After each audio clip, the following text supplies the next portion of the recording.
একবার যখন আমরা রাস্তায় নেমেছি তখন আমাদের বড় ভাই বোনদের ন্যায় বিচার পাইয়েই ছাড়বো, এটা আমাদের প্রতিশ্রুতি। কিছু আমরা হবে দেশের না, জন্য রক্ত দিব, আমাদের কিছুই যায় আসে না, আমরা মেধা শহীদ হব।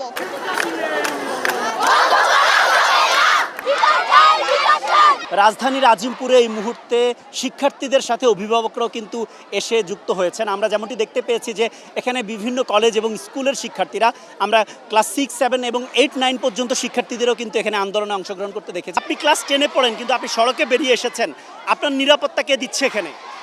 আমাদের ভাই বোনেরাই আমাদের নিরাপত্তা দিচ্ছে। ভাই বোনেরা এখানে উপস্থিত আছেন, তারা থাকলে আমাদের কিছু আমরা হবে না। দেশের জন্য রক্ত দিব, আমাদের কিছুই যায় আসে না, আমরা মেধা শহীদ হব।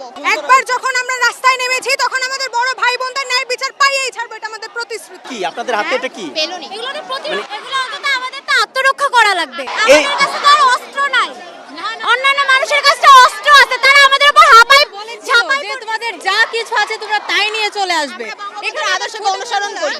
আমরা যেন এখন বাসায় যাই উইথিন 10 মিনিট, আমাদের টিচাররা কেন আমাদেরকে এভাবে বলবে? উনাদের সন্তানরা আজকে মারা গেলে উনাদের যখন সাসপেন্ড করে তখন তো আমরাই রাস্তায় নামি, উনাদের সাসপেন্ড করলে উনারা রাস্তায় নামায়। আমার ভাই মারলে আমি রাস্তায় নামতে পারি না, পুলিশ ঠান্ডা মাথায় খুন করে, এরপরেও কেন আমরা নামতে পারবো না? আপনি যে এখানে এসেছেন আপনার নিরাপত্তা কে দিবে?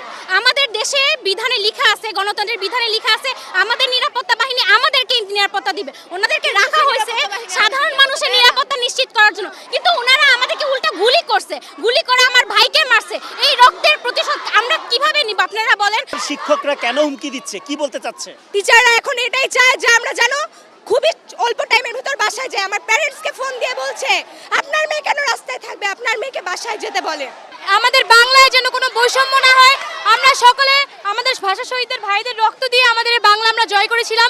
1971 সালের মুক্তিযুদ্ধের চেতনা আমরা বুকে নিয়ে আজকে রাজপথে নেমেছি। আমরা চাচ্ছি আমাদের অধিকার যেন আমরা আদায় করে তারপরই ঘরে ফিরি। মূল আন্দোলনটা আমাদের কোটা বিরোধী আন্দোলন না, আমাদের প্রত্যেকটা ছাত্রাবাসে গিয়ে গিয়ে যেভাবে আমাদের ভাই বোনদের নির্বিচারে হত্যা করা হচ্ছে, পুলিশ বিজেপি গিয়ে ওদেরকে যেভাবে মারছে, আমাদের আবু সাইদ ভাই, রাফি ভাই আপনারা দেখতে পাচ্ছেন, ওদের হত্যার বিচার চাচ্ছি। যদি আমাদের ভাষা যদি আমরা বলতে চাই স্বাধীনভাবে, তাহলে আমাদেরকে গুলি করা হবে। আমরা কি আসলেই স্বাধীন? আমি ক্লাস 8-এ। জি, প্রথমে কিন্তু এত স্টুডেন্ট কিন্তু রাস্তায় নেমে আসে না যখন আমাদের ভাইরা কোটার আন্দোলন করতেছিল, কিন্তু তাদের সাথে যে বিরূপ ব্যবহারটা করা হয়েছে, তারা তাদের ন্যায্য দাবি যখন চাচ্ছিল, কেন তাদের ওপর আক্রমণ করা হবে? তারা তো কোনো আক্রমণাত্মক কোনো আচরণ করে নাই। আমাদের স্টুডেন্ট জুনিয়রদের একজনকে যদি টিসি দেওয়া হয়, এটার ফল ভালো হবে না। কোন স্কুলের স্টুডেন্টকে যদি টিসি দেওয়া হয়, এটার ফল ভালো। ডিসির হুমকিটা মূলত কে দিচ্ছে? স্কুলের শিক্ষকরা এখানে নামলে আমাদেরকে বহিষ্কার করে দেবে, আমাদেরকে কলেজে রাখবে না, ঠিক আছে, আমাদেরকে বহিষ্কার করে দেবে। কিন্তু আমরা আজকে ম্যাডামদেরকে আমরা পুরো বলে দিয়ে আসছি যে আমরা কলেজে থাকবো না, দরকার হলে আমরা ক্লাস করবো না, কিন্তু আমরা প্রতিবাদ করবো। 4টা দিন ধরে দেখতেছি যে ছেলে মেয়েরা কিভাবে আহত হচ্ছে, বাসায় থাকতে পারতেছে। আজকে আব্বু আম্মুকে না বলে চলে আসছি। আপনি কোথায় পড়েন? আমি ইডেন কলেজের ছাত্রী, আমার মেয়েদের অবস্থা দেখে আমার আর সহ্য করতে পারি নাই। এই অবস্থা ওদের মেয়েদের। একজন ছাত্র গুলিবিদ্ধ হয়েছে, আমাদের এগুলার বিচার কি? আমাদের মানবাধিকার এটা যুক্তিযোগ্য একটা দাবি নিয়ে আমরা লড়াই করছি। এখানে আমরা না কোনো সরকার বিরোধী যাচ্ছি, না কোনো রাজনীতির বিরোধী যাচ্ছি। আমরা জাস্ট চাইছি যে কোটা সংস্কার হোক, আমরা কোনো বৈষম্য চাচ্ছি না। কয়েকবার আমাদের এখানে পুলিশ অ্যাটাক করতে আসছিল, কিন্তু ছাত্রদের কারণে পুলিশ অ্যাটাক করতে পারে নাই।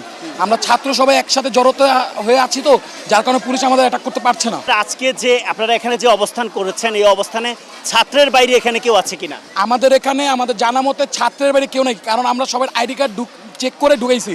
কিছু গার্জিয়ান আছে, ছাত্রের বাবা মা আছে, ওনারা আমাদের পর্যাপ্ত সাপোর্ট দিচ্ছে। এই আন্দোলনটা মূলত শিক্ষার্থীদের আন্দোলন। শিক্ষার্থী আন্দোলনের মধ্যে আপনারা কারা এবং কেন এসেছেন?